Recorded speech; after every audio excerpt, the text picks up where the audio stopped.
لیکن اس رات میں بالکل شروع پہر میں آ جاتے ہیں. اللہ رب العزت اس رات میں بالکل شروع پہر میں آ جاتے ہیں. بلکہ میں ایک تھوڑا بڑھ کر ایک جملہ کہتا ہوں کہ لوگوں نے تو اس کو تہوار منا لیا آج کل، کہ جو شخص اس رات میں بیری کے 7 پتوں کو ابال کر نہائے گا پانی میں تو وہ جو ہے جادو کے اثرات سے محفوظ رہے گا. اسی چیز کو اللہ کے رسول نے منع فرمایا ہے کہ بدعت نام ہی اسی چیز کا ہے کہ ایک کام کو ثواب سمجھ کر کیا جائے. سمجھے بھائی؟ تو شیعہ تو ظاہر سی بات ہے اسلام سے خارج ہی ہیں. سمجھے بھائی؟ من سب نبیا فاقتلوہ، بھائی وہ صحابہ کو گالیاں دیتے ہیں، صحابہ کے بارے میں برا بھلا کہتے ہیں، اور حضور صلی اللہ علیہ وسلم نے فرمایا کہ جو میرے صحابہ کو برا بھلا کہے اس کا دین سے کوئی لینا دینا نہیں ہے اس کا دین سے. حلوہ بنانا کوئی غلط بات تھوڑی ہے، یہ کرنا کوئی غلط بات تھوڑی ہے. گاڑیوں پہ عیاشیاں کر رہے ہیں تو یہ اس سے بہتر تو یہ ہے کہ آدمی عشاء کی نماز پڑھے اور سو جائے اور فجر کی نماز پڑھ لے صبح کو. اچھا، اس رات میں اللہ رب العزت جو ہے تمام بندوں کی مغفرت فرما دیتے ہیں، لیکن کچھ بندے ایسے ہیں جن کی اس رات میں بھی مغفرت نہیں ہوتی ہے. اسی وجہ سے اللہ رب العزت نے جہاں جہاں قرآن کریم میں اپنا تذکرہ فرمایا ہے، ساتھ میں ماں باپ کا تذکرہ فرمایا. 15 پارے میں قرآن کریم میں فرمایا فلا تقل لہما اف. والدین کے سامنے بچے کو اتنا بھی حق نہیں ہے کہ وہ اف بھی کہہ سکے انہیں. وصینا الانسان بوالدیہ، اور ہم نے انسان کو وصیت کی ہے، تاکید کی ہے، اس کو حکم کیا ہے تو اپنے والدین کے ساتھ حسن سلوک کرے. اور جب امام صاحب جو رکوع سے اٹھ جائیں گے تو کیا کہیں گے؟ یار امام صاحب رکوع جلدی کر دیں. یہ بتا، اس رات میں جو کرنے کے کام ہے وہ صرف 4 کام ہیں. بسم اللہ الرحمن الرحیم. الحمد للہ رب العالمین والعاقبۃ للمتقین والصلاة والسلام علی سید المرسلین وعلی آلہ واصحابہ اجمعین. اما بعد، فاعوذ باللہ من الشیطان الرجیم. بسم اللہ الرحمن الرحیم. حامیم والکتاب المبین انا انزلناہ فی لیلۃ مبارکۃ انا کنا منذرین. قال النبی صلی اللہ علیہ وسلم شعبان شہری ورمضان شہر اللہ، او کما قال علیہ الصلاۃ والسلام.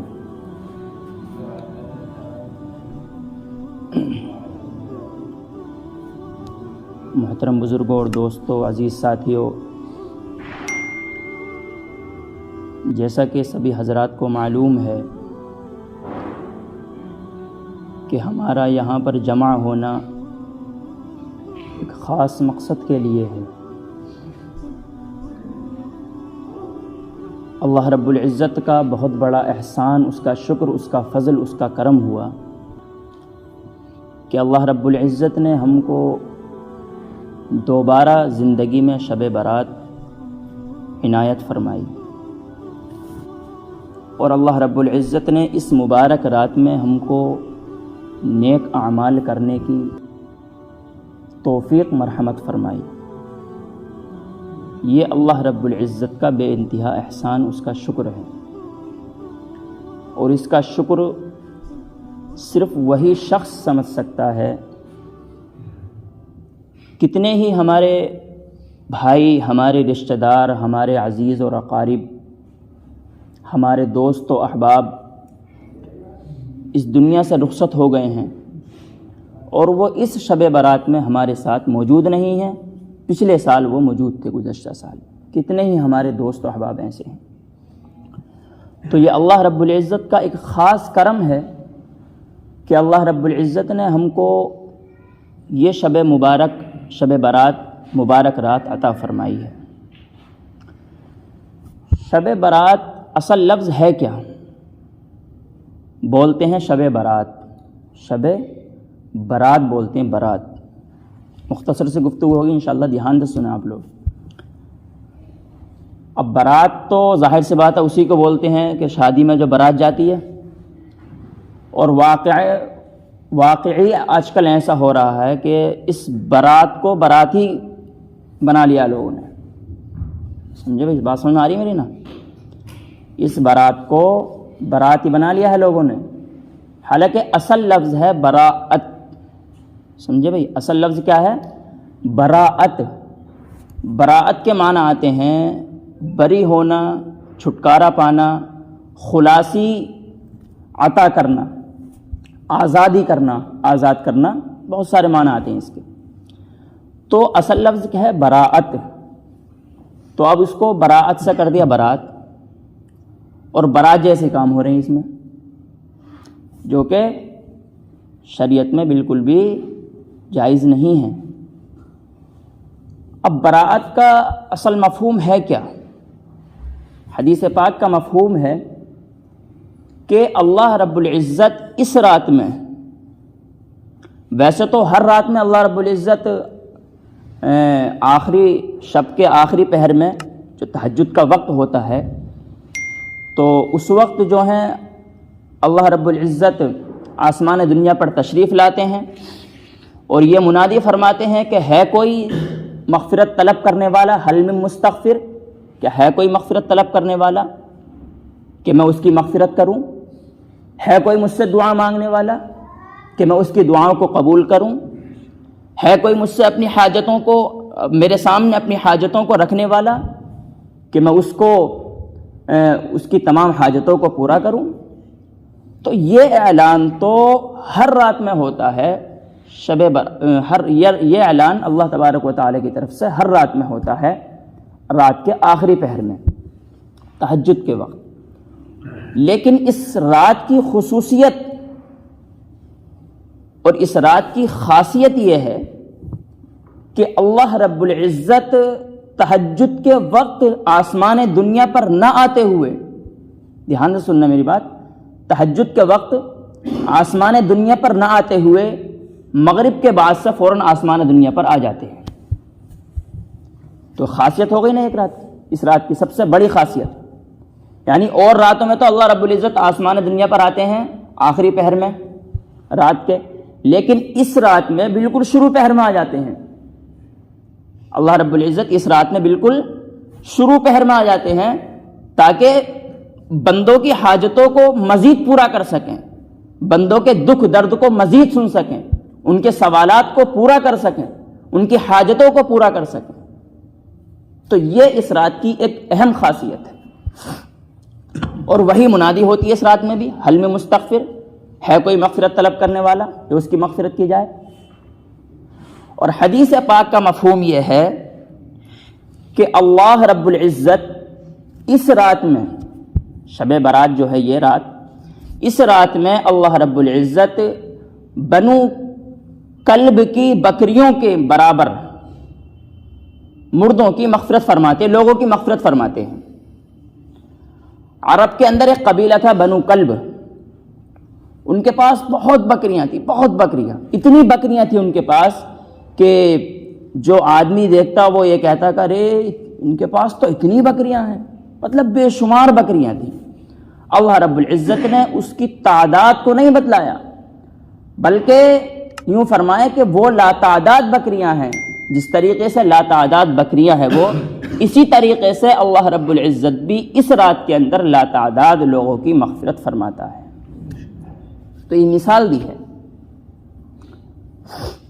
تو ایک خاصیت تو یہ ہو گئی، دوسری خاصیت، یعنی پہلی خاصیت تو یہ ہو گئی کہ اس رات میں جو ہے اللہ رب العزت آسمان دنیا پر آ جاتے ہیں مغرب کے بعد میں، اور دوسری خاصیت یہ ہو گئی کہ اللہ رب العزت اس رات میں جہنم سے لوگوں کو، مرحومین کو آزاد کرتے ہیں، ان کو جنت میں داخل کرتے ہیں۔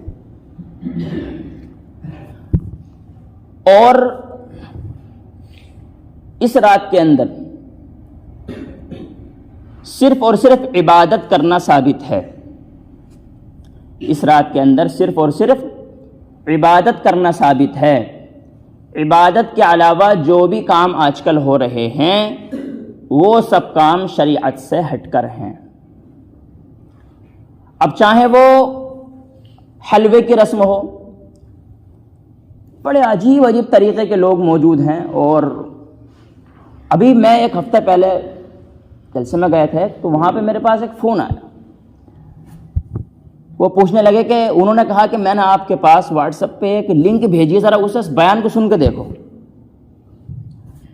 اب میں نے اس پہ کلک کرا بیان پہ، تو اس میں شروع میں وہ کہہ رہے تھے کہ بہت ہی بڑا بدنصیب وہ شخص ہے، بیان میں اپنے کہہ رہے تھے شروع میں ہی، کہ جو اس رات کو پائے اور اس رات کے اندر وہ بیری کے 7 پتے پانی میں ابال کر نہ نہائے، وہ بڑا بدنصیب ہے۔ اور اس کا فائدہ انہوں نے یہ بتلایا کہ جو شخص اس رات میں بیری کے 7 پتوں کو ابال کر نہائے گا پانی میں، تو وہ جو ہے جادو کے اثرات سے محفوظ رہے گا۔ سب سے پہلی بات تو نہانا اس رات میں ثابت نہیں ہے۔ دیکھو بھئی، مسلمان کا شیوا یہ ہے، مسلمان کا ایک طریقہ یہ ہے کہ مسلمان کو ہر وقت پاک و صاف رہنا چاہیے، ہر وقت اس کا لباس جو ہے ایک دم شاندار ہونا چاہیے، سمجھے نا؟ ہر وقت پاک صاف رہنا چاہیے اور ہر وقت لباس بھی عمدہ رہنا چاہیے۔ ایسا ہونا چاہیے کہ وہ کبھی بھی اللہ کے حضور میں آ کر کھڑا ہو جائے، نماز پڑھ لے۔ اور بلکہ یہاں تک چھوڑو، بلکہ اس سے بڑی بات میں کہہ رہا ہوں کہ نہ جانے کس وقت اللہ رب العزت کا بلاوا آ جائے، کیا پتہ موت کب آ جائے، ہمیں 1 سیکنڈ کا ہمیں پتہ نہیں ہے، 1 پل کا پتہ نہیں ہے۔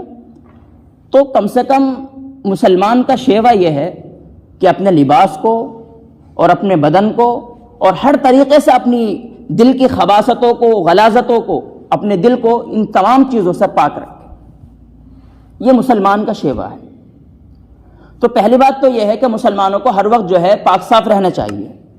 دوسری بات، وہ نہانے کا جو حکم دیا گیا ہے اس میں بیری کے پتوں سے، جو کہ بالکل ثابت نہیں ہے، اور پتہ نہیں کہاں سے باتیں ثابت کرتے ہیں لوگ کہ فلاں حدیث میں ہے، فلاں حدیث میں ہے، فلاں انہوں نے بزرگوں نے بتلائی ہے۔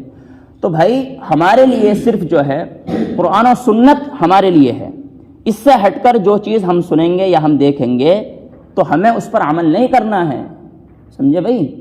اس پر ہمیں عمل نہیں کرنا ہے۔ تو لوگوں میں تو بڑی بڑی خرافاتیں اور بدعتیں اور رسومات پیدا ہو رہی ہیں اس دن کو لے کر۔ بلکہ میں ایک تھوڑا بڑھ کر ایک جملہ کہتا ہوں کہ لوگوں نے تو اس کو تہوار منا لیا آج کل، تہوار کہ صاحب شب برات تہوار ہے۔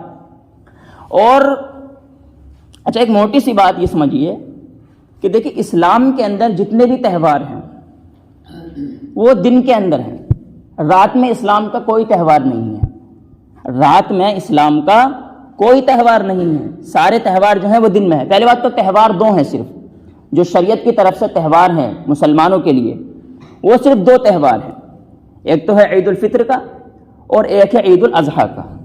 تو آپ یہ بتائیے کہ یہ رات میں ہوتے ہیں دن میں ہوتے ہیں؟ بھئی دن میں ہوتے ہیں نا بھئی؟ ارے بولو بھئی، دن میں ہوتے ہیں نا بھئی؟ آپ لوگ بولیں گے تبھی مجھے اچھا لگے گا، ہاں بھئی ماشاءاللہ آپ سن رہے ہیں ذوق شوق سے۔ یہ بیان آپ کے ذوق پر ہو رہا ہے، اور یہ بیان نہیں ہو رہا، یہ کچھ چند باتیں ہیں آپ سے جو کچھ سمجھانی ہے، بس آپ کے ذوق پر ہے یہ۔ اگر آپ ذوق ہے آپ کا سننے کا تو ٹھیک ہے، ورنہ میں ابھی بیٹھ جاؤں گا، ٹھیک ہے بھئی؟ یہ ذوق کے اوپر ہے آپ کے۔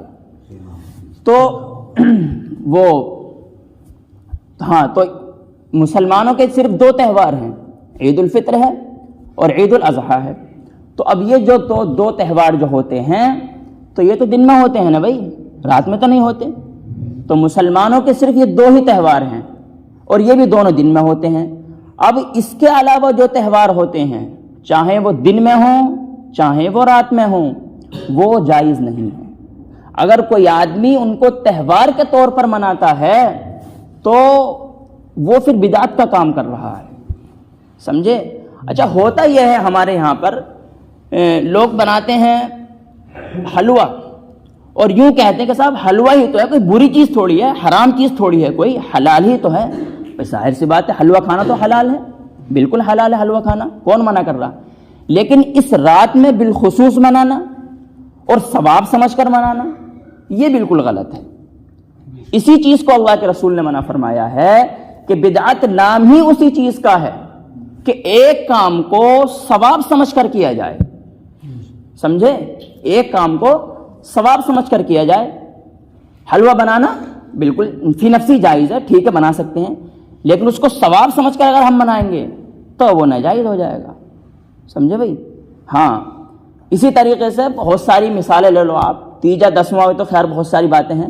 تو یہ بھائی ظاہر سی بات ہے، شنے تو پڑے جا رہے بھائی، اللہ کا ذکر تو ہو رہا ہے، کوئی غلط بات تو ہونے، کوئی ڈھول بول تو بج نہ رہا ہے اس میں، لیکن یہ چیزیں جو ہیں اس کی اجازت ہمیں محمد صلی اللہ علیہ وسلم کی طرف سے نہیں ہے، لہٰذا یہ چیزیں بدعت مانی جائیں گی. وَكُلُّ مُحْدَثَةٍ بِدْعَةٍ، ہر نئی چیز دین میں جو نئی چیز پیدا ہوگی اس کو سوار سمجھ کر کیا جائے گا تو وہی بدعت ہے.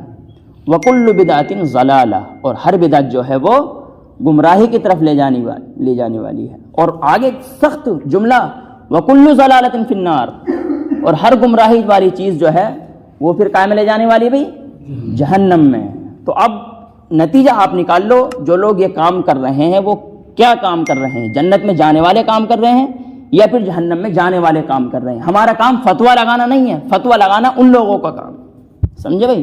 ہمارا کام ہے بتلا دینا، نتیجہ آپ لوگ خود نکالیں. تو ہاں، تو تہوار کے اوپر بات چل رہی. تو تہوار جو ہے ہمارے یہاں پر صرف 2 ہیں اور وہ بھی دن میں. اب اس کو جو ہے تہوار کے طور پر منایا جاتا ہے، اور باقاعدہ پچھلے سال میں ابھی 2-3 سال پہلے مراد آباد میں تھا شب برات کے موقع پر، تو وہاں میرے قبرستان کے پاس سے گزر ہوا تو میں نے وہاں پر دیکھا کہ بھائی ہو قبرستان کے باہر گیٹ پر کیا کہتے ہیں اتنی لائٹیں لگا رکھی ہیں، ویسی والی جو شادیوں میں جو لگائی جاتی ہے گھومنے والی، اس طریقے کی لائٹیں، اور اس پر ویلکم لکھ رہا ہے، کسی میں ماشاء اللہ لکھ رہا ہے، کسی پر سبحان اللہ لکھ رہا ہے، اللہ محمد 786 طرح طرح کی، اور پورا قبرستان جو ہے وہ جگمگ جگمگ ہو رہا. بتائیے بھئی یہ تہوار کے طور پر منایا جا رہا، بتائیے کتنی افسوس کی بات ہے. اللہ کے رسول نے کبھی حکم نہیں دیا اس بات کا، بلکہ قبرستان کے اندر تو آگ جلانے کی بھی اجازت نہیں ہے. قبرستان کے اندر چاہے جائے کہ روشنی ہو، وہ روشنی بھی اس میں داخل ہے. اگر بتیاں لگاتے ہیں، چراغ لگاتے ہیں، بالکل بھی جائز نہیں ہے. یہ قبر کے پاس تو آگ جلانا ہی ناجائز ہے بالکل. تو اب اتنی خرافات پیدا ہو گئی ہیں، اتنی بدعات اور رسومات پیدا ہو گئی ہیں کہ ان کا نام لینا مشکل ہے. اور بڑے افسوس کی بات ہے کہ جو غیروں کا طریقہ تھا وہ ہمارے سنی بھائیوں نے اپنا لیا آج کل. میں نے جمعے کے دن بھی کہا تھا نماز کے بعد میں شب برات کے متعلق، جو حلوے کا جو سلسلہ چل رہا ہے، ذرا کسی سے پوچھ کے دیکھو کہ حلوے کا سلسلہ کہاں سے ہے، کہاں سے ثابت ہے؟ بتا نہیں پائے گا کوئی بھی، سب ایران توران کی باتیں کریں گے. حلوے کا جو اصل ثبوت ہے وہ پہلے بناتے تھے شیعہ لوگ. شیعوں کے یہاں پر ایک امام ہے، وہ امام ایک غائب امام ہے. ایک امام کو وہ غائب مانتے ہیں، اور ان کی جو پیدائش ہے وہ یہ کہتے ہیں کہ ان کی جو پیدائش ہے وہ 15 شعبان کو ہوئی ہے، 14 شعبان کو ہوئی ہے، اس رات میں. یہ 15 شعبان کی رات ہے. تو وہ یہ کہتے ہیں کہ ان کی جو پیدائش ہے وہ اس رات میں ہوئی ہے. اس پیدائش کی خوشی میں وہ لوگ حلوہ بناتے ہیں. سمجھے بھائی؟ تو شیعہ تو ظاہر سی بات ہے اسلام سے خارج ہی ہیں. سمجھے بھائی؟ من سب نبیًا فاقتلوہ، بھائی وہ صحابہ کو گالیاں دیتے ہیں، صحابہ کے بارے میں برا بھلا کہتے ہیں، اور حضور صلی اللہ علیہ وسلم نے فرمایا کہ جو میرے صحابہ کو برا بھلا کہے اس کا دین سے کوئی لینا دینا نہیں ہے اس کا دین سے. تو شیعہ تو اسلام سے خارج ہیں، لیکن ان شیعوں کا طریقہ جو ہے ہمارے سنی بھائیوں نے اپنا لیا اور حلوہ بنانے شروع کر دیے، طرح طرح کی بدعتیں خرافاتیں پیدا کرنی شروع کر دی ہیں. روحیں آتی ہیں اس کیا کہتے ہیں اس رات میں، اور جی عورت جو ہے بن سنور کے بیٹھتی ہے جس کے شوہر کا انتقال ہو جاتا ہے، طرح طرح کے کھانے بنائے جاتے ہیں. تو میرے پیارے دوستو، یہ سب گمراہی والے راستے ہیں، ان سے بچنا بے حد ضروری ہے. یہ مبارک رات ہے اور اس میں ایسی ایسی خرافات اگر ہم لوگ کریں گے تو اللہ کے سامنے کیا منہ دکھائیں گے ہم؟ اور بتانے کے لیے اچھا ایک بات اور، آپ لوگ تو بچ جائیں گے قیامت کے دن. آپ لوگ تو کہہ دیں گے صاحب ہم سے کسی نے بتایا نہیں، ہم نے تو اس وجہ سے کیا تھا. لیکن جو علماء کا طبقہ ہے ان کا کیا ہوگا؟ تم تو ہمارا دامن پکڑ لو گے علماء کا کہ صاحب انہوں نے نہیں بتایا تھا، انہوں نے نہیں بتایا تھا، اور بتا رہے ہیں تو مانتے نہیں ہیں. پھر یار یہ تو کرتے رہے، ایسی بات ہے. حلوہ بنانا کوئی غلط بات تھوڑی ہے، یہ کرنا کوئی غلط بات تھوڑی ہے، تو ہوتی رہنا ایسے تو. اور بڑا افسوس کی بات ہے بیچارے جو ہمارے پکے مطلب جو اس طریقے کے لوگ ہیں جو کہ تیجا دسواں وغیرہ نہیں کرتے ہیں، وہ بھی کسی نہ کسی حد تک ان رسومات میں شامل ہو جاتے ہیں. ان کی دیکھا دیکھی، پڑوسیوں کی دیکھا دیکھی، اپنے دوست و احباب کی دیکھا دیکھی اس میں شامل ہو جاتے ہیں. پھر دوسری بات وہ چلو یہ تو خیر شب برات کا موقع ہو گیا، پھر رجب کا مہینہ ہے، 27 رجب کو جو ہے وہ روزے وغیرہ رکھتے ہیں، اور اس میں بھی پتہ نہ عجیب عجیب طریقے کی خرافاتیں پیدا کر رکھی ہیں. تو بھائی یہ سب جو خرافات ہیں ان کا دین سے کوئی لینا دینا نہیں ہے، اور یہی بات کو بتلانے کے لیے میں آپ کے سامنے بیٹھا ہوں تاکہ کچھ پتہ چلے۔ یہی وجہ ہے کہ حضور صلی اللہ علیہ وسلم نے صاف طور پر بدعتوں کو اختیار کرنے سے منع فرمایا ہے۔ تو اس کام میں، اس رات میں صرف چند امور ثابت ہیں، جیسے کہ تنہا عبادت کرنا۔ سب سے پہلی بات ہے تنہا عبادت کرنا، مجموعی طور پر عبادت کرنا یہ ثابت نہیں ہے حضور صلی اللہ علیہ وسلم سے۔ تنہا عبادت کرے بس آدمی، اور عبادت کرنا بھی مستحب ہے، سنت یا واجب یا فرض یا اور کچھ نہیں ہے۔ کبھی یہ سوچے کہ صاحب واجب ہے، کرنا ہی کرنا ہے، اب مشقت ہے، آدمی نفل کے نفل پڑھ لے دھائیں دھائیں، اور صبح کو دیکھا تو وہ فجر غائب۔ سب سے بہتر بات تو یہ ہے کہ آدمی، ایک تو چلو یہ تو شب برات ہے، خیر اگر آدمی ایک نارمل رات میں، عام سی جو رات ہوتی ہے ایک، اس میں اگر عشاء کی نماز پڑھے اور پھر صبح کو وہ فجر کی نماز پڑھ لے با جماعت، تو بھائی اس کا سونا تو مفت میں ہے، پوری رات اس کو عبادت کرنے کا ثواب ہے۔ حدیث پاک کا خود مفہوم فضائل اعمال میں حدیث آئی تھی، بتائیے فجر کی نماز پڑھ لے صبح کو، اور کیا کہتے ہیں عشاء کی نماز پڑھ کے سو جائے، پوری رات اس کو عبادت کا ثواب ملے گا، پوری رات سونا مفت میں اس کا، بتائیے۔ اب اگر اس رات میں اگر یہ کام کر لے ان بدعتوں سے بچ کر، یعنی عبادت تو کرنی چاہیے لیکن آدمی عبادت تو نہیں کر رہا، لیکن باہر جا کے ہوٹلوں میں بیٹھ رہے ہیں، دوستوں کے ساتھ گھوم رہے ہیں، گاڑیوں پہ عیاشیاں کر رہے ہیں، تو یہ اس سے بہتر تو یہ ہے کہ آدمی عشاء کی نماز پڑھے اور سو جائے اور فجر کی نماز پڑھ لے صبح کو، پوری رات عبادت کا ثواب ملے گا اسے۔ اس سے بڑھ کر اگر کوئی ثواب زیادہ حاصل کرنا چاہتا ہے تو پھر وہ اپنے ذوق کے اعتبار سے جتنی چاہے نوافل پڑھے، جتنی چاہے قرآن کی تلاوت کرے، اور جتنے چاہے وہ عبادت کرے جو جیسی بھی چاہے۔ اچھا، اس رات میں اللہ رب العزت جو ہے تمام بندوں کی مغفرت فرما دیتے ہیں، لیکن کچھ بندے ایسے ہیں جن کی اس رات میں بھی مغفرت نہیں ہوتی ہے۔ اب بتائیے وہ کتنے محروم بندے ہوں گے، کتنے محروم القسمت وہ بندے ہیں کہ کچھ بندوں کی اللہ رب العزت کے یہاں اس مبارک رات میں بھی مغفرت نہیں ہوتی ہے۔ تو میرے پیارے دوستو، اب میں آپ کو وہ لوگ بتاؤں گا جو کہ جن بندوں کی مغفرت نہیں ہوتی ہے۔ اب ہمیں اپنے گریبان میں دیکھنا ہے کہ ہم تو کسی میں داخل نہیں ہیں۔ اگر ہمارا شمار ہے کسی بندے میں، یا ہم کوئی ایسا کام کر رہے ہیں جس کی وجہ سے ہماری مغفرت رک رہی ہے، تو ہمارے اوپر لازم ہے کہ ہم اللہ کے حضور آج ہی توبہ کریں۔ یہ رات تو بڑی مبارک رات ہے۔ اس رات میں تو یوں آتا ہے حدیثوں میں کہ اعمال نامے پیش کیے جاتے ہیں، اور یہ پورا ایک سال کی جو لسٹ بنائی جاتی ہے اور فرشتوں کو سپرد کر دی جاتی ہے۔ آج میں پڑھ رہا تھا ایک کتاب میں، تو اس میں لکھا تھا کہ اللہ رب العزت جو ہے فرشتوں کو لسٹ دے دیتا ہے کہ فلاں فلاں بندے کی موت آنی ہے اس سال۔ اور وہ فرشتہ دیکھ رہا ہے کہ کوئی آدمی شادی کر رہا ہے، کوئی آدمی پیڑ لگا رہا ہے، کوئی آدمی ڈھول تماشے کر رہا ہے، کوئی آدمی بدعت و خرافات میں مشغول ہے، لیکن وہ آئندہ سال نہیں رہے گا کیونکہ اس کی لسٹ جو ہے جاری ہو چکی ہے۔ تو اس رات میں اللہ رب العزت جو ہے لسٹ جاری فرما دیتے ہیں ایک سال تک کے لیے، آئندہ سال تک، آئندہ شب برات کے لیے۔ تو جس کا نام آج کی لسٹ میں آ جائے گا، اب وہ اگلے سال جو ہے، اگلے سال شب برات سے پہلے پہلے اس کا انتقال ہو جائے گا۔ تو اسی طریقے سے رزق کا معاملہ ہے، رزق بھی اللہ رب العزت سپرد کر دیتا ہے فرشتوں کے۔ تو بتا رہا تھا کہ کچھ بندے ایسے ہیں کہ اس رات میں بھی، اس مبارک رات میں بھی اللہ رب العزت ان کی توبہ قبول نہیں کرتا ہے، چاہے وہ کتنی ہی توبہ کر لیں، کتنی معافی مانگ لیں اللہ سے، توبہ قبول نہیں کرتا ان۔ اب ہمارے اوپر لازم یہ ہے کہ اگر ہم کوئی ایسا کام کرتے ہیں جس کی وجہ سے ہماری مغفرت رک رہی ہے، تو ہمیں جو ہے اس کام کو چھوڑ دینا ہے، تبھی ہمارے یہاں بیٹھنے کا فائدہ ہوگا، ورنہ کوئی فائدہ نہیں ہے بھائی، کوئی فائدہ نہیں بیٹھنے سے۔ فائدہ جبھی ہوگا جب ہم یہاں سے کچھ لے کر اٹھیں۔ اسی وجہ سے تو یوں کہا جاتا ہے کہ کہنے سننے سے زیادہ عمل کی توفیق عطا فرمائے اللہ، یعنی کہ کہا سنا تھوڑا ہو جائے کوئی بات نہیں ہے، لیکن اس بات پر عمل ہو جائے، یہ ہے اصل بات۔ تو پہلا آدمی آتا ہے الشرک، شرک کرنے والا آدمی۔ جس آدمی نے شرک کیا ہوگا اس آدمی کی اس مبارک رات میں اللہ رب العزت مغفرت نہیں فرمائے گا۔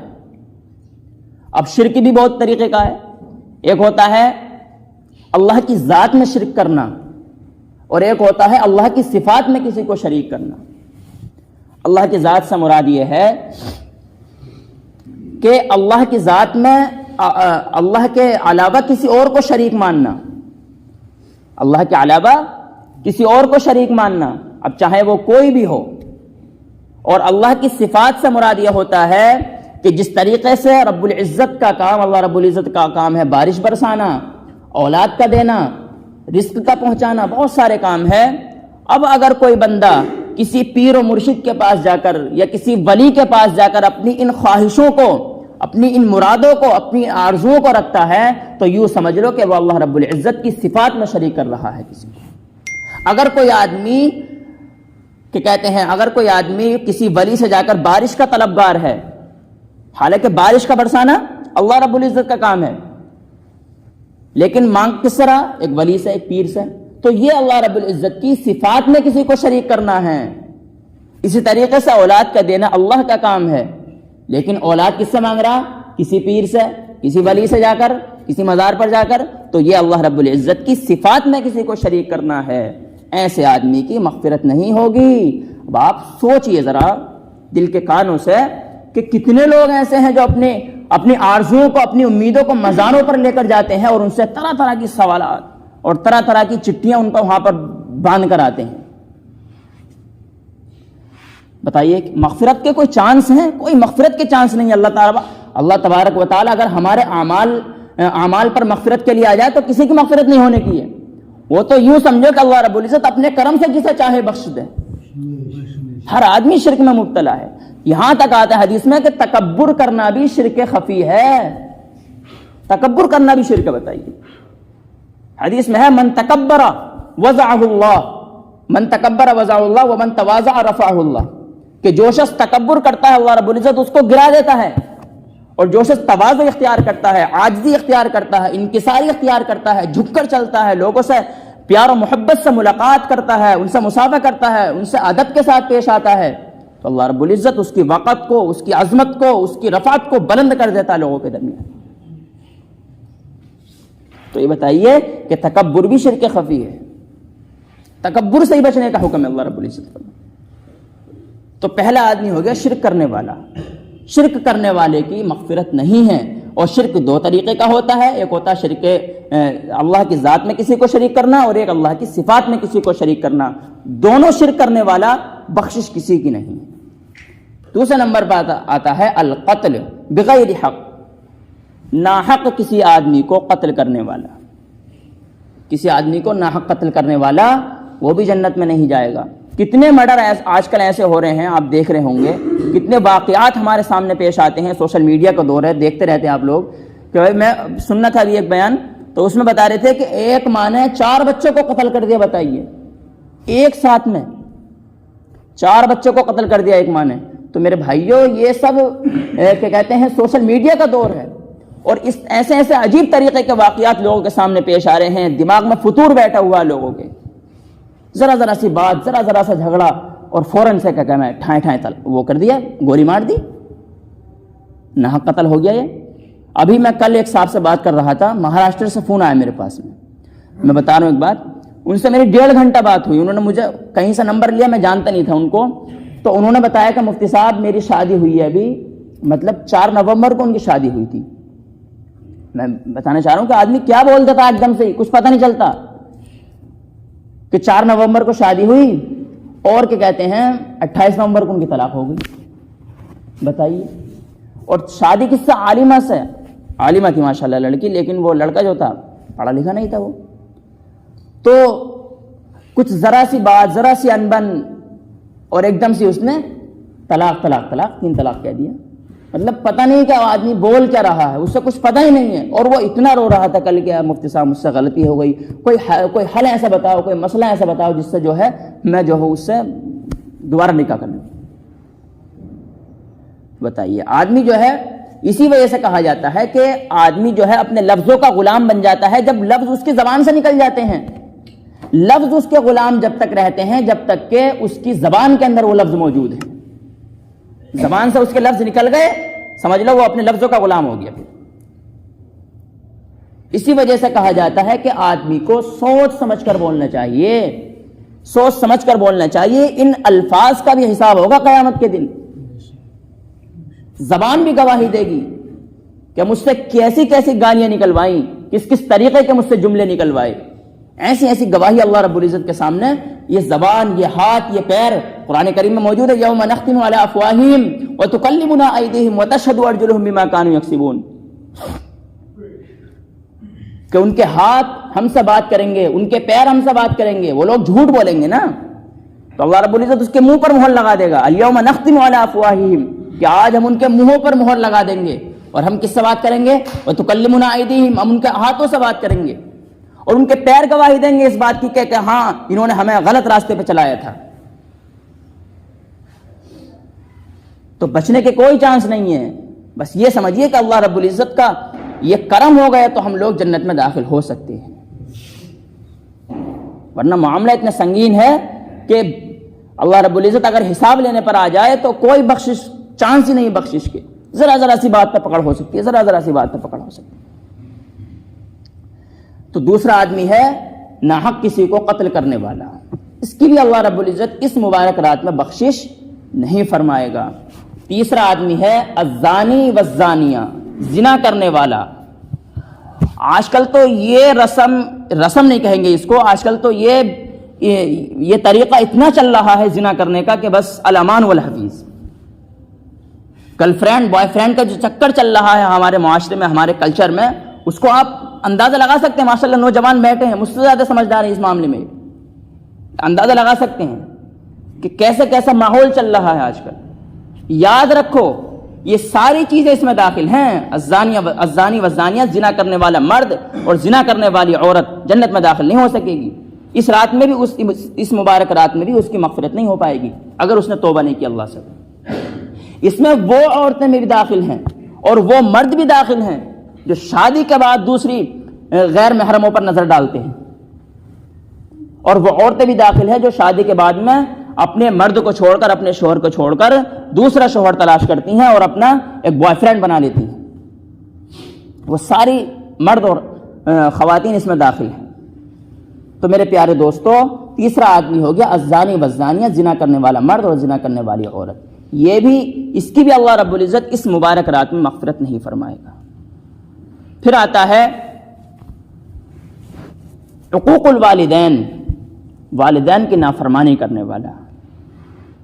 آپ اندازہ لگا سکتے ہیں کہ کس طریقے سے آج کل والدین کی نافرمانی ہو رہی ہے, اور اللہ رب العزت کی نافرمانی ہو رہی ہے تو والدین کیا چیز ہیں پھر؟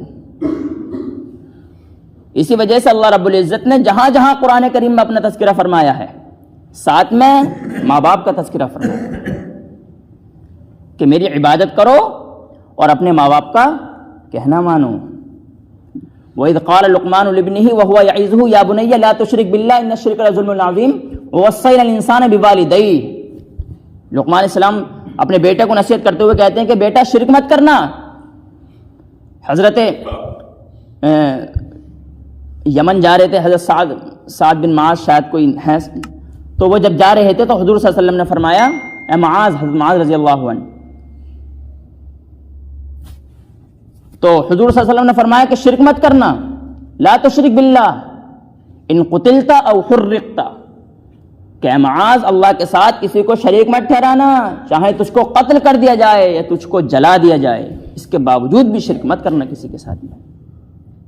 اور آگے کیا فرمایا قرآن کریم میں, وصینا الانسان بوالدیہ, اور ہم نے انسان کو وصیت کی ہے, تاکید کی ہے, اس کو حکم کیا ہے تو اپنے والدین کے ساتھ حسن سلوک کرے. 15 پارے میں قرآن کریم میں فرمایا فلا تقل لهما اف, والدین کے سامنے بچے کو اتنا بھی حق نہیں ہے کہ وہ اف بھی کہہ سکے انہیں. اف یہ تو بہت چھوٹا لفظ ہے, سمجھانے کے لیے ہمیں کہہ دیا. اپنی بھوئیں بھی ٹیڑھی نہیں کر سکتا, بھوئیں چڑھا لیتے ہیں نا بھوئیں. حالانکہ بھائی کسی ایک والد صاحب نے کام کرنے کو کہا اپنے بیٹے سے کہ صاحب دہی لا دو مجھے. دہی تو لا دیا بیٹے نے, لیکن بھوئیں چڑھا لی.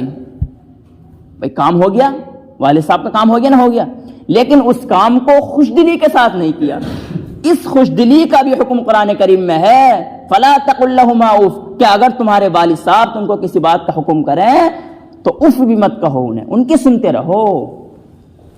بتائیے آج دیکھ لو کیسے کیسے معاملے پیش آ رہے ہیں، ماں باپ کو گالی دی جا رہی ہیں، اور کیا کیا ہے تم نے ہمارے لیے، اس طریقے کے الفاظ لوگوں میں پیدا ہو گئے ہیں۔ تو والدین کی نافرمانی کرنے والے کی بھی اس مبارک رات میں مغفرت نہیں ہوگی۔ جو یہاں پر اس طریقے کے لوگ بیٹھے ہوئے ہیں، میں ان سے ہاتھ جوڑ کے درخواست کرتا ہوں کہ والدین کے بارے میں خدا را ضرور سوچیں۔ 9 مہینے پیٹ میں رکھنا کتنا مشکل کام ہے۔ حدیث کے اندر یوں آتا ہے، ایک بیان میں سننا تھا کہ سب سے خطرناک درد جو ہوتا ہے وہ درد ذہ ہوتا ہے، یعنی جب عورت کی ولادت کا وقت آتا ہے سب سے خطرناک وقت وہ ہوتا ہے۔ اسی وجہ سے تو اللہ رب العزت نے عورت کے لیے جنت کا مقام رکھا ہے۔ لیکن آدمی کو اور ہمارے نوجوان نسل کو اس کا اندازہ نہیں ہے، والدین کی نافرمانی کرتے ہیں اور طرح طرح کی ان کے سامنے باتیں کرتے ہیں اور ان کو گالیاں دیتے ہیں، یہاں تک اور مارتے بھی ہیں۔ تو یہ سب باتیں جو ہیں اگر کوئی آدمی کرتا ہے اور اس میں اس کا شمار ہوتا ہے تو یوں سمجھیے کہ اس کی اس رات میں بھی، مبارک رات میں، مغفرت نہیں ہونے کی ہے۔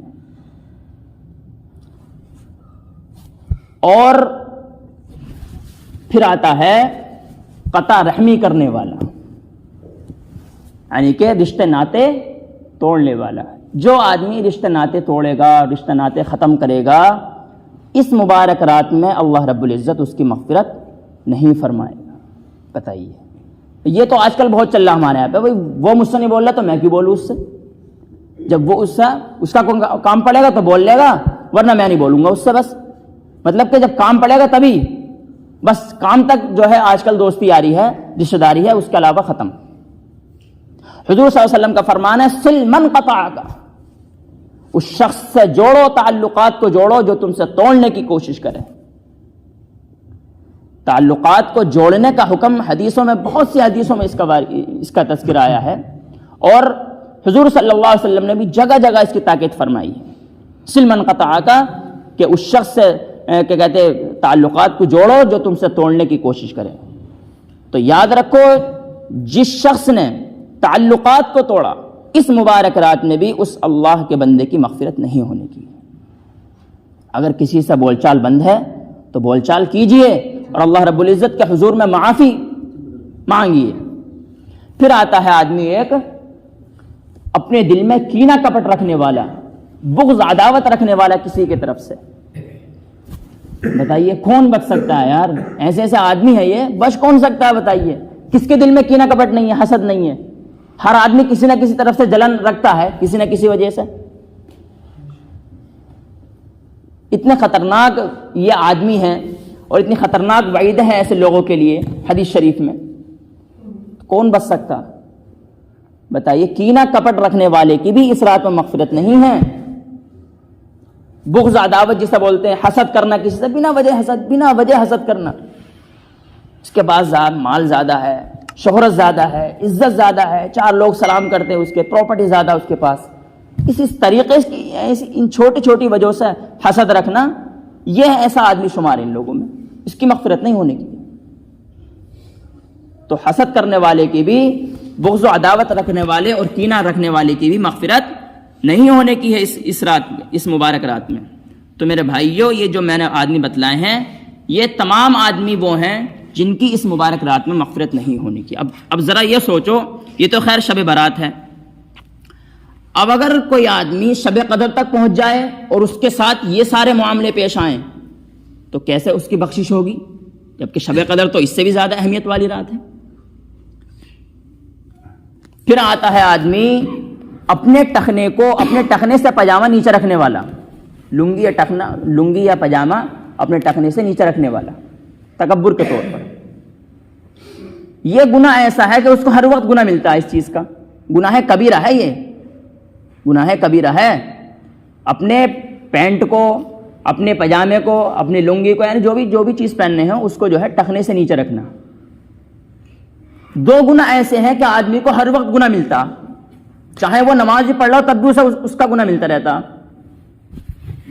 نماز بھی اگر پڑھ رہا ہو تب بھی اسے اس کا گناہ ملتا رہتا۔ تعجب ہو رہا ہوگا سن کے آپ کو، عمرہ بھی اگر کر رہا ہے اس گناہ کا گناہ اس کا مل رہا، اس کو گناہ،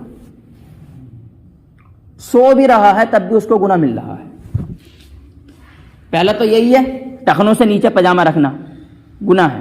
دوسرا ہے داڑھی کٹوانا۔ بتائیے، داڑھی رکھنا سنت مؤکدہ ہے، واجب کے قریب ہے۔ اب اگر کوئی آدمی اس کو کٹائے گا، ظاہر سی بات ہے حضور صلی اللہ علیہ وسلم کی نافرمانی ہے۔ تو آدمی اگر نیک کام بھی کر رہا ہے تب بھی اس کو اس چیز کا گناہ مل رہا ہے۔ تو جو آدمی اپنے ٹخنے سے نیچے پجامہ رکھے گا اس کی بھی اللہ رب العزت اس مبارک رات میں مغفرت نہیں فرمائے گا۔ ایک آدمی آتا ہے شراب پینے والا، اس کی بھی اس رات میں مغفرت نہیں ہونے کی ہے۔ خیر اس میں تو کم لوگ ہیں شامل، لیکن ہیں پھر بھی۔ اچھا، شرابی مراد نہیں ہے اس سے، بلکہ جو شراب کے علاوہ جو افیون، چرس اور بھنگ وغیرہ چلتی ہیں وہ بھی اس میں داخل ہیں۔ اگر کوئی آدمی ان سب چیزوں کا نشہ کرتا ہے، اگر کوئی آدمی ان سب چیزوں کا بھی نشہ کرتا ہے تو بھائی اس آدمی کی اس مبارک رات میں مغفرت نہیں ہونے کی ہے۔ تو میرے بھائیو، دوستو، بزرگوں، یہ جو میں نے آدمی بتلائے ہیں تقریباً 8، یہ وہ آدمی ہے کہ اگر کوئی آدمی ان کاموں کو کرے گا تو اللہ رب العزت اس آدمی کی اس مبارک رات میں مغفرت نہیں فرمائے گا۔ تو ہمارے لیے ضروری یہ ہے کہ ہم کو صرف اللہ رب العزت کی طرف سے اور نبی صلی اللہ علیہ وسلم کی طرف سے جو کام کرنے کا حکم ملا ہے ہمیں صرف وہی کام کرنا ہے۔ اور کچھ بات ہو گئی کیا؟ کچھ اعتراض ہے؟ تو جس کام کا ہمیں حکم ملا ہے ہمیں صرف وہی کام کرنا ہے۔ اس کے علاوہ جو آج کل رسمیں اور بدعتیں چل رہی ہیں، خرافات چل رہی ہیں، ہمیں ان چیزوں سے بچنا ہے۔ سمجھے بھائی؟ ہمیں ان چیزوں سے اپنے آپ کو بچنا ہے، اپنے آپ کو بچانا ہے اور دوسروں کو بھی بچانا ہے۔ اور اس کام میں اس رات میں جو کرنے کے کام ہے وہ صرف 4 کام ہیں۔ سب سے پہلا کام تو یہ ہے کہ آدمی اپنی جو ہے تنہا عبادت کرے، مسجد میں بھی نہیں، تنہا گھر میں عبادت کا حکم ہے۔ مسجد میں جب کر سکتا ہے جب گھر میں انتظام نہ ہو، یا مسجد میں پڑھنے کو دل کر رہا ہے، مسجد میں زیادہ خشوع خضوع ملے گا، زیادہ مزہ آئے گا عبادت کرنے میں، تو پڑھ سکتا ہے۔ لیکن اس میں بھی انفرادی، اکیلا، تنہا بالکل، یہ نہیں کہ صاحب جمگھٹا بنا کر آئیں مسجد میں اور پھر جو ہے نوافل کا اہتمام کریں، یہ غلط ہے۔ صرف تنہا عبادت کرنا ثابت ہے۔ اور دوسرا کام یہ ہے کہ اپنے لیے اور اپنے مرحومین کے لیے مغفرت کی دعا کرنا، یہ اہم کام ہے۔ دعا ویسے بھی کرنی چاہیے لیکن اس رات میں بالخصوص کرنی چاہیے۔ تیسرا کام آتا ہے جو کہ مستحب ہے، روزہ رکھنا 15 شعبان کا مستحب ہے۔ نہ رکھیں گے تو کوئی حرج نہیں، رکھ سکتے ہیں۔ حضور صلی اللہ علیہ وسلم تو ایام 20 کے روزے رکھتے تھے۔ ایام 20 یعنی کہ 13، 14، 15 تاریخ، اردو کی جو 13، 14، 15 تاریخ ہوتی ہے اس کو ایام 20 بولتے ہیں۔ تو حضور صلی اللہ علیہ وسلم ہر مہینے کے یہ 3 روزے ضرور رکھا کرتے تھے۔ تو آپ سے جو ہے 15 شعبان کا روزہ مستحب ہے، یہ رکھ سکتے ہیں آپ۔ چوتھا کام یہ آتا ہے کہ اگر صلح صفائی کرنی ہے، اگر کسی میں لڑائی جھگڑا ہے، کینہ کپٹ ہے، تو اس کو اپنے دل سے دور کر دینا ہے، اور لڑائی جھگڑا اگر کسی کا ہے تو اس کو جو ہے ختم کر دینا، صلح صفائی کر لینی آپس میں۔ یہ 4 کام کرنے کے ہیں۔ اس کے علاوہ جو کام ہیں وہ سب بالکل غلط ہیں۔ اور اچھا، دوسری بات یہ کہ قبرستان جاتے ہیں لوگ، قبرستان جانا بھی حضور صلی اللہ علیہ وسلم سے صرف 1 مرتبہ ثابت ہے پوری زندگی میں، پوری 63 سالہ زندگی میں حضور صلی اللہ علیہ وسلم سے قبرستان جانا صرف 1 مرتبہ ثابت ہے۔ اور وہ بھی کیسا ہے؟ وہ بھی چپکے سی، کسی کو نہیں بتایا، صحابہ سے بھی نہیں بتایا کہ صاحب قبرستان چلو اس رات میں جانا چاہیے، نہیں، کسی کو نہیں بتایا۔ وہ تو بس حضرت عائشہ رضی اللہ عنہ گھبرا کر اٹھی، انہوں نے دیکھا کہ حضور صلی اللہ علیہ وسلم تو موجود نہیں بستر پر، وہ جلدی گئیں قبرستان، آپ نے دیکھا کہ قبرستان میں کھڑے ہوئے آپ رو رہے ہیں، تو ایسے پتہ چل گیا، ورنہ وہ پتہ بھی نہ چلتا، اللہ کا حکم تھا بس۔ تو اگر کوئی آدمی زندگی میں 1 مرتبہ قبرستان چلے جائے بس اس رات میں، تو مستحب اس کا ادا ہو جائے گا۔ لیکن ہر شب برات پہ جانا اور اس کو جو ہے لازم کر لینا جانے کا، یہ صحیح نہیں ہے، یہ بھی پھر بدعت ہو جائے گی۔ اتنا کام کرا جائے جتنا ثابت ہے۔ اس سے اگر ہم آگے بڑھیں گے تو پھر وہ ہمارے لیے کیا کہتے ہیں پریشانی کا باعث بن جائے گا.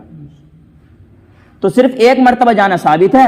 آپ بھی میرے خیال سے چلے گئے ہوں گے ایک مرتبہ کوئی نہ کوئی تو, اور اگر نہ گئے ہوں تو چلے جائیں. ایک مرتبہ جانا ثابت ہے, وہ بھی تنہا بس, اور وہ بھی مستحب ہے, کوئی ضروری نہیں. تو اس میں جو ہے یہ 4 کام کرنے کے ہیں. اس کے علاوہ جو کام ہو رہے ہیں, جب کوئی بھی کام ہو, نہانے کا ہو, کپڑے بدلنے کا ہو, یا حلوے پکانے کا ہو, یا ڈھول ڈھبڑک کے جو بھی ہو, وہ سب غلط ہیں. ان 4 کاموں کے علاوہ سارے کام غلط ہیں اس رات میں.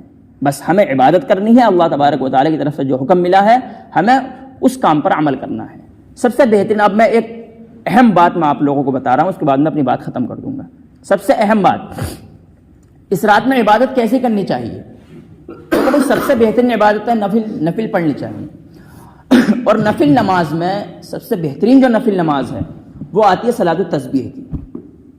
صلاۃ التسبیح کی نماز حضور صلی اللہ علیہ وسلم نے اپنے چچا حضرت بن عباس رضی اللہ عنہ کو یہ نماز سکھلائی, اور یوں فرمایا کہ عباس اگر ہو سکے تو یہ نماز دن میں 1 مرتبہ پڑھو, ہر دن 1 مرتبہ پڑھو, اور اگر یہ نہ ہو سکے تو ہفتے میں 1 مرتبہ پڑھو, اگر یہ بھی نہ ہو سکے تو مہینے میں 1 مرتبہ پڑھو, اگر یہ بھی نہ ہو سکے تو سال میں 1 مرتبہ پڑھو, اور اگر عباس یہ بھی نہ ہو سکے تو زندگی میں کم سے کم 1 مرتبہ تو پڑھ ہی لو یہ نماز صلاۃ التسبیح کی. اور اس رات میں پڑھو گے تو ثواب زیادہ ملے گا, عبادت کی رات ہے. تو سب سے بہترین جو عبادت ہے اس رات کی وہ آپ صلاۃ التسبیح پڑھیں, نفل نماز. صلاۃ التسبیح کا طریقہ یہ ہے, اور یوں فرمایا حضور صلی اللہ علیہ وسلم نے کہ جو شخص اس کو پڑھے گا اللہ رب العزت اس کے اگلے پچھلے چھوٹے بڑے بھول کر کیے ہوں یا جان بوجھ کر کیے ہوں, اور اعلانیہ کیے ہوں یا پھر چھپ کر کیے ہوں, وہ سارے گناہ اللہ رب العزت اس کے معاف فرما دے گا. بتائیے, تقریباً آدھا گھنٹہ لگتا ہے, لیکن فضیلت دیکھیے آپ کتنی بڑی ہے. حضور صلی اللہ علیہ وسلم کہاں تک فرمانے کے بھئی یہ تو ہر دن پڑھو, یا ہفتے میں پڑھو, مہینے میں پڑھو, سال میں پڑھو, اگر سال میں بھی نہ ہو سکے تو کم سے کم زندگی میں 1 مرتبہ تو پڑھ ہی لو, یہاں تک فرمایا. بتائیے, تو پتہ چلتا ہے کہ اس کیا کہتے ہیں اس نماز کی فضیلت ہے. تبھی تو حضور صلی اللہ علیہ وسلم نے فرمایا ہے کہ 1 مرتبہ تو کم سے کم پڑھ ہی لو, فضیلت ثابت ہے. تو ہمیں جو ہے اس نماز کا اہتمام کرنا ہے, بہتر ہے. ضروری نہیں ہے کبھی آپ سوچیں کہ صاحب ضروری نہیں ہے, بہتر ہے اگر آپ پڑھیں گے تو ثواب زیادہ ملے گا. تو اس کا طریقہ یہ ہے. تو ہاں, فضیلت بھی اس کی ایسی ہے کہ کیا کہتے ہیں حضور صلی اللہ علیہ وسلم نے کیا فرمایا کہ سارے گناہ معاف ہو جائیں گے, اس کے اگلے پچھلے چھوٹے بڑے جان بوجھ کر بھولے سے جو بھی گناہ کیے ہوں سب گناہ اس کے معاف ہیں. ماشاءاللہ ہمارے چھوٹے چھوٹے بچے ہیں, یہ سب پڑھ لیں اس چیز کو, ہیں تو وہ سب پڑھ لیں ماشاءاللہ. صلاۃ التسبیح کا طریقہ بھی اور اس کی جو فضیلت ہے, تو اس کا طریقہ یہ ہے صلاۃ التسبیح کا. سب سے پہلے نیت باندھ لینی ہے. اب دوسری پہلی بات تو یہ ہے کہ دیکھو نیت جو ہے, النیت ہوا قصد القلب, نیت جو ہے وہ دل کے ارادے کا نام ہے. سمجھے بھائی, نیت جو ہے وہ دل کے ارادے کا نام ہے. یہاں تک آتا ہے حدیث میں کہ اگر کوئی آدمی گھر سے چلا, سمجھے اپنے گھر سے چلا, اور اس کی نیت یہ ہے کہ بھائی مجھے جو ہے فرض نماز پڑھنی ہے, عشاء کی فرض نماز پڑھنی ہے مجھے, چلا گھر سے, آیا مسجد میں, آیا اپنا آ کے دیکھا نماز کھڑی ہے, اور ایسی نیت باندھ لی اللہ اکبر, کچھ نہیں کہا اس نے, نہ زبان سے کچھ کہا نہ دل میں کچھ کہا, ابھی گھر سے نیت کر کے آیا ہے, تو یہ نیت بھی اس کی شمار ہو جائے گی. بتائیے. لیکن اس مسئلے میں تو بھائی میں بہت ہی زیادہ مطلب ہو گیا معاملہ لوگوں کے درمیان کہ وہ زبان سے نیت کرنے کو بالکل ضروری سمجھتے ہیں.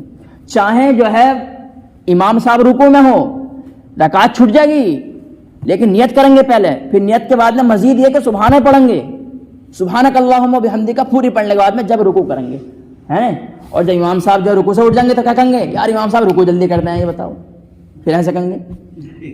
بات ہے نا, صحیح ہے. نہیں, بات میرے ساتھ یہ واقعہ پیش آیا, میں اس وجہ سے کہہ رہا ہوں آپ لوگوں سے. یہاں تو ماشاءاللہ کوئی نہیں ہے ایسا, میں بتا رہا ہوں ایک بات آپ سے. تو یہ مطلب ایک مسئلہ ایسے چل پڑا ہے. حالانکہ یہاں تک آتا ہے کہ اگر امام صاحب رکوع میں ہوں, اگر رکوع میں ہوں, اگر مقتدی جو ہے آیا, ایک مقتدی جلدی اور اس نے جو ہے ایک تکبیر سے ہی, تکبیر تحریمہ اس نے کہی تھی, نیت نہیں باندھی, ایسے نہیں کہا اس نے اللہ اکبر پھر اللہ اکبر, ایسے نہیں کہا, بلکہ ایک مرتبہ اللہ اکبر کہتی وہ رکوع میں چلا گیا, نیت نہیں باندھی اس نے بلکہ رکوع میں چلا گیا وہ, تب بھی اس کی نماز لگ جائے گی. سمجھے. لیکن اس مسئلے میں اتنی کوتاہی ہوتی ہے کہ پہلے نیت باندھیں گے صحیح سے, پھر سبحانہ پڑھیں گے، پھر جائیں گے رکوع میں. لو سبحانہ پڑھنا مستحب ہے، ایک واجب کو مستحب کے چکر میں چھوڑ دیا. فرض ایک جو تھی فرض نماز، فرض ایک رکعت جو تھی فرض کی وہ چھوڑ دی مستحب کے چکر میں. تو اس مسئلے کا ذرا دھیان رکھیں آپ لوگ خصوصی طور پر. تو نیت کر لینی ہے. اب نیت جو آپ جو جیسا چاہیں کر سکتے ہیں، صلاۃ و تسبیح کی نیت. دوسری بات یہ ہے کہ سب سے پہلے نیت کرنے کے بعد میں سبحانہ پڑھنا ہے.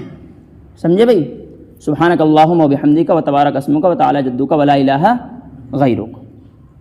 اس کے بعد میں 15 مرتبہ ایک کلمہ پڑھنا ہے، سبحان اللہ والحمد للہ ولا الہ الا اللہ واللہ اکبر. یہ کلمہ ہے نا بھائی، سبحان اللہ والحمد للہ ولا الہ الا اللہ واللہ اکبر.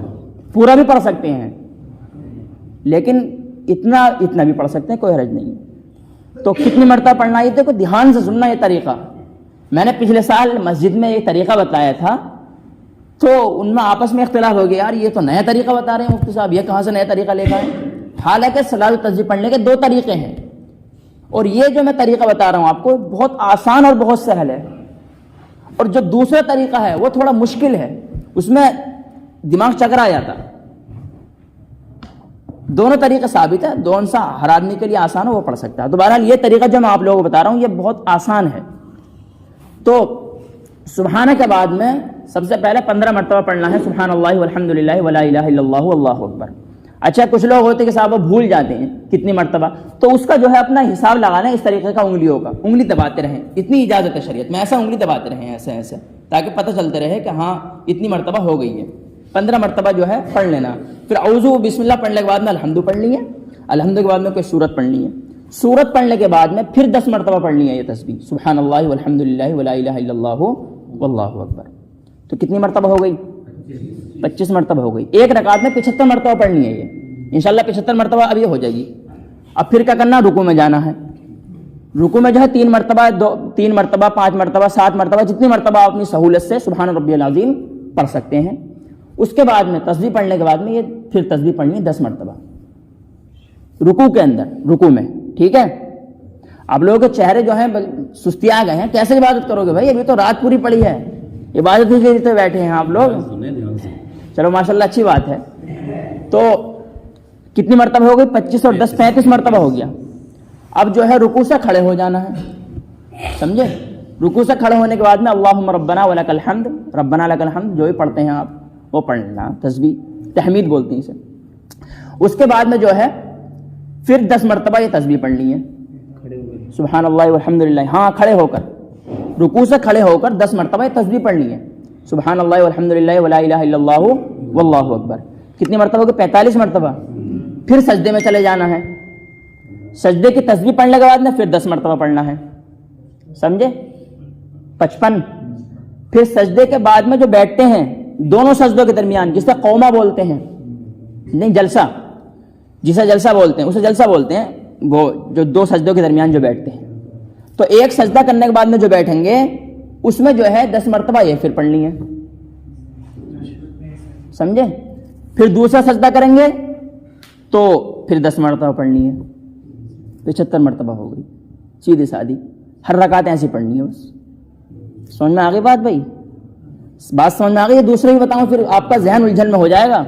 یہ بہتر ہے، یہ طریقہ آسان سہل ہے. ہاں یہی ہضم نہ ہو رہی ہے، یہی دن تو سبحانہ کے بعد میں 15 مرتبہ، اور الحمد اور سورت کے بعد میں 10 مرتبہ، رکوع میں 10 مرتبہ، رکوع سے اٹھنے کے بعد میں 10 مرتبہ، سجدے میں 10 مرتبہ، سجدے سے اٹھنے کے بعد میں 10 مرتبہ، پھر دوسرے سجدے میں 10 مرتبہ. اس طریقے سے یہ تسبیح 75 مرتبہ ہو جائے گی. ٹھیک ہے بھائی؟ آپ لوگوں کو بات سمجھ میں آ گئی ماشاءاللہ جو میں نے بتائی ہیں؟ اللہ رب العزت ہم عمل کی توفیق عطا فرمائے، کہنے سننے زیادہ عمل کی توفیق عطا فرمائے، اور اس رات میں بدعات اور خرافات سے ہماری حفاظت فرمائے، مزید نیک عمل کرنے کی توفیق عطا فرمائے، شب برات کی قدردانی کرنے کی توفیق عطا فرمائے. آمین. وما علینا الا البلاغ. السلام. چلو اب آپ عبادت کر لو، جو بھی کرنا ہو آپ کر سکتے ہیں.